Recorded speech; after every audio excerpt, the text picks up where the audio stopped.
সকলেই জানেন ধানের শীষ হেরে গেলে হেরে যাবে বাংলাদেশ। ধানের শীষ হেরে গেলে হেরে যাবে খালেদা জিয়া।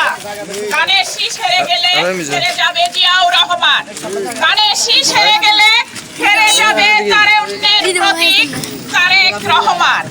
আমরা ধানের শীষের প্রতীক নিয়ে তারেক রহমান যাকে মনোনীত করেছেন তিনি আমাদের আব্দুল আউয়াল মিন্টু ভাই। মিন্টু ভাই যোগ্যতা সর্বদিক থেকে গ্রহণযোগ্য, সর্বস্তরের জনগণ তাকে গ্রহণ করেছেন। তিনি ধানের শীষের প্রতীকে মনোনীত হয়েছেন বলে আমরা ধানের শীষকে 12 তারিখ সারাদিন ভোট দিয়ে জয় যুক্ত করব ইনশাআল্লাহ। আপনারা করবেন না? ইনশাআল্লাহ।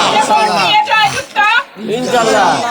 আপনারা নিশ্চয় জানেন অতীতে 17 বছর যে ভোটগুলি হয়েছিল জাতীয় নির্বাচন, সেগুলিতে আমরা অংশগ্রহণ করতে ভোট দিতে পারি নাই।